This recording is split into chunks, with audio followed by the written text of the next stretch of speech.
দলৰ পৰিয়ালটোক তেওঁৰ সব প্ৰতিভ কাম কাজৰ মাজেদি মানে এটা সূতাৰে গাঁঠি ৰাখি পৰিয়ালৰ নিচিনা ৰূপ দিবলৈ চেষ্টা কৰা হিৰণ্য বৰপাত্ৰ গোহাঁইৰ নামত আমি প্ৰথম সেশনটো ডেডিকেট কৰিছিলোঁ আজিৰ প্ৰতিষ্ঠা দিৱসৰ। আৰু তাৰ প্ৰধান বক্তা আছিলে তেখেতৰ ভতিজা বিপুল গগৈ ডাঙৰীয়া। বিপুল গগৈ ডাঙৰীয়াক আপোনালোকে সকলোৱে জানে যে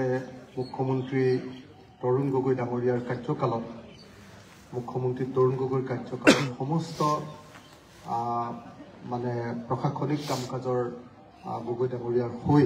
প্ৰশাসনিক কাম কাজ আগবঢ়াই নিয়া তত্বাৱধান কৰা এজন মানুহ আছিলে বিপুল গগৈ ডাঙৰীয়া। সেই বিপুল গগৈ ডাঙৰীয়াৰ নিজৰ দদাইদেউ হিৰণ্য বৰপাত্ৰ গোহাঁই। আৰু সেইকাৰণে আমি সিদ্ধান্ত লৈছিলোঁ পৰিয়ালৰ লগত কথা পাতি যে আমাৰ সন্মুখত হিৰণ্য বৰপাত্ৰ গোহাঁইৰ বিষয়ে ক'ব পৰা আটাইতকৈ ভাল মানুহজনে নিশ্চিতভাৱে বিপুল গগৈ ডাঙৰীয়া। আৰু সেইকাৰণে আজি আমি কেৱল আৰু কেৱল বিপুল গগৈ ডাঙৰীয়াৰ পৰা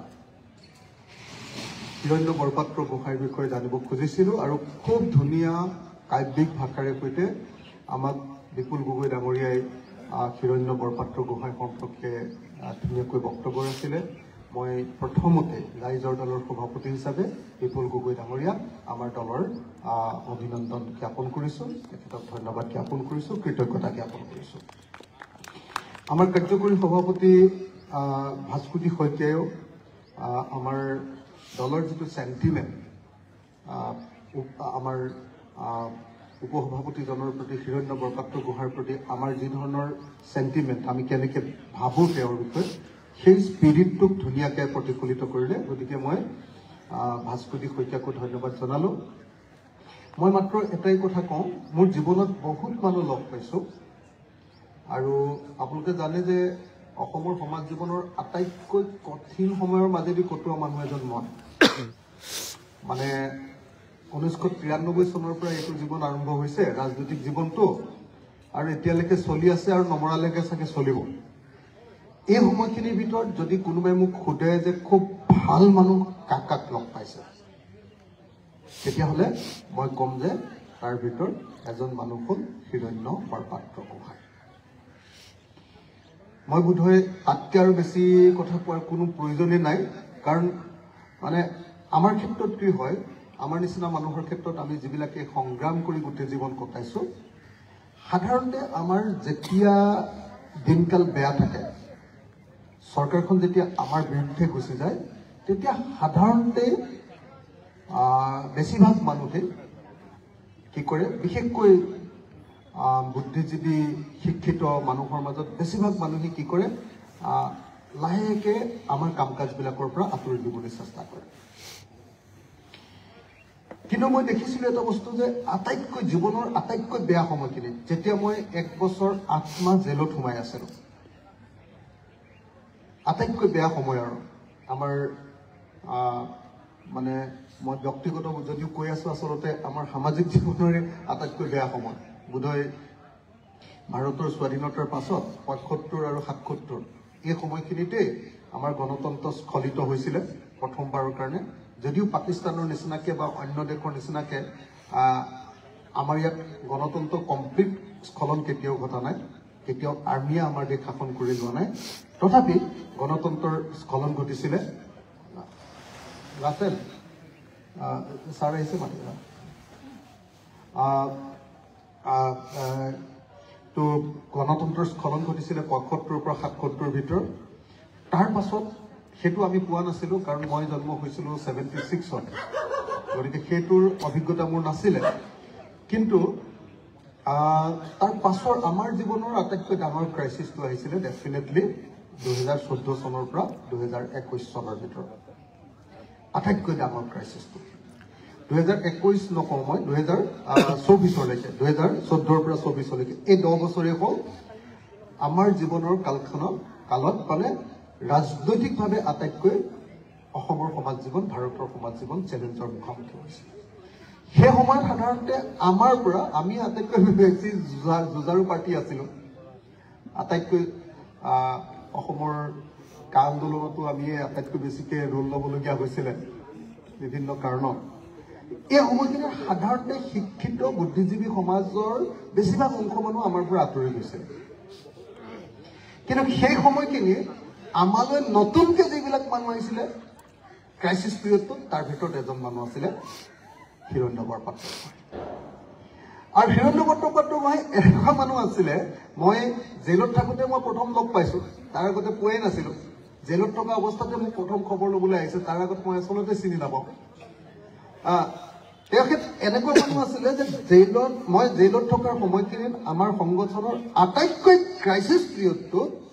আমাৰ দলৰ যিবিলাক মানুহ এক্টিভ হৈ আছিলে সেই এক্টিভ মানুহবিলাকক আটাইতকৈ বেছিকৈ আৰ্থিকভাৱে সহায় কৰা মানুহজনে তেখেত আছিল সঁচা কথা ক'বলৈ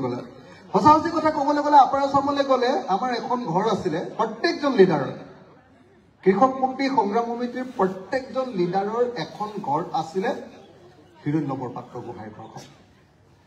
হিৰণ্য বৰপাত্ৰ গোহাঁই ঘৰত থাকিয়েই আমাৰ কেন্দ্ৰীয় কমিটিৰ নেতৃবৰ্গই বোধহয় মানে আমাৰ থাওৰা ইলেকশ্যনটো খেলিছে তেখেতৰ ঘৰত থাকি তেখেতৰ ঘৰত খাই তেখেতৰ ঘৰত উৎপাত কৰি তেখেতৰ ঘৰত অত্যাচাৰ কৰিয়ে আমাৰ ল'ৰাবিলাকে থাওৰা ইলেকশ্যনটো খেলিছে যদিও আমি হাৰিছো তথাপি আমি একদম উৎপাত কৰি মানে যিটো ইলেকশ্যন খেলিছে সেইটো হিৰণ্য বৰপাত্ৰ গোহাঁই ঘৰতে আমাৰ কেন্দ্ৰীয় কমিটিৰ মানুহখিনি আছে ইমান অত্যাচাৰ কৰিছে মই জানো যে তেখেতক যিমান পইচা খৰচ কৰাইছে যিমান কষ্ট দিছে আৰু ঘৰখনক যি ধৰণে ব্যৱহাৰ কৰিছে আমাৰ মানুহবিলাকে যে সেই সকলো অত্যাচাৰ হিৰণ্য বৰপাত্ৰ গোহাঁই আৰু আমাৰ বৌয়ে সেই অত্যাচাৰ আমাৰ পৰা সহ্য কৰিছে আৰু আজিৰ দিনটোতো হিৰণ্য বৰপাত্ৰ গোহাঁই গুচি যোৱাৰ পাছতো বৌয়ে আমাৰ প্ৰতি যি ধৰণৰ মৰমত আকলোৱা হৈ থাকে মই এইবাৰ মানে 31 তাৰিখে ঢুকালে মই যোৱাটো অকণ দেৰি হ'ল মোৰ তেতিয়া 31 তাৰিখ আৰু 2 মই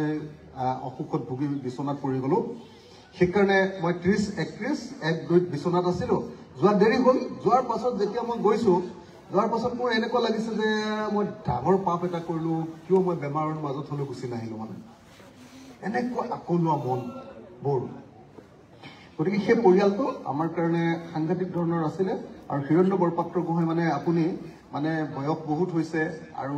জীৱনত চাগে বহুত কষ্টও কৰিছে অলপ লেঙুৰীয়া থাকে মানে কাম কৰোঁতে তাৰ মাজত মই ভাবোঁ যে বিশেষকৈ ধৈৰ্যই এইটো ভালকৈ জানিব উপ নিৰ্বাচনটোত আমাৰ যি ধৰণৰ কষ্ট কৰিছে নিজৰ পকেটৰ পইচা আৰু লগত থকা টিমটোক সদায় মুৰ্গী মাংস খুৱায় সদায় মানে এনেকুৱা ধৰণে মানুহটোৱে আৱৰি ৰাখে আমাৰ চবকে যে এই মানুহজনক আমাৰ দলৰ যিবিলাক মানুহে লগ পাইছে তেওঁলোকে কোনেও পাহৰিব নোৱাৰে আৰু সেইকাৰণে আজি আমাৰ ৪ৰ্থ বাৰ্ষিক প্ৰতিষ্ঠা দিৱসৰ প্ৰথম ছেশ্যনটো আমি তেখেতৰ নামত ডেডিকেট কৰিছিলোঁ আৰু আমাক গগৈ ডাঙৰীয়াই খুব ধুনীয়াকৈ তেখেতৰ দদাইক সম্পৰ্কে তেখেতৰ খুৰাক সম্পৰ্কে খুব ধুনীয়াকৈ আমাৰ মাজত বক্তব্য দাঙি ধৰিলে মই আকৌ এবাৰ তেখেতক ধন্যবাদ জনাইছোঁ আৰু ভাস্কুদি শইকীয়াক ধন্যবাদ জনাইছোঁ আৰু যদি অসুবিধা নাপায় তেতিয়াহ'লে 1 মিনিট সময় থিয় হৈ তেখেতৰ প্ৰতি হিৰণ্য বৰপাত্ৰ গোহাঁইৰ প্ৰতি 1 মিনিট সময় থিয় হৈ আমি তেখেতক সন্মান জনাই আমাৰ এই ছেশ্যনটো শেষ কৰিব কৈছিলোঁ তামুল ছাৰকো অনুৰোধ কৰিছোঁ মান্নান ছাৰকো দিগদাৰ হ'ব নি ছাৰ মান্নান ছাৰৰ দিগদাৰ হ'ব নি থিয় হ'বলৈ মই 1 মিনিটৰ কাৰণে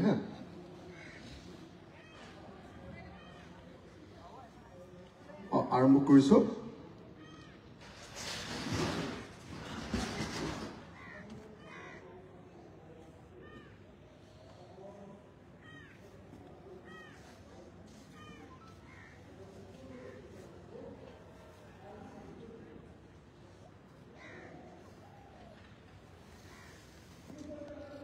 ধন্যবাদ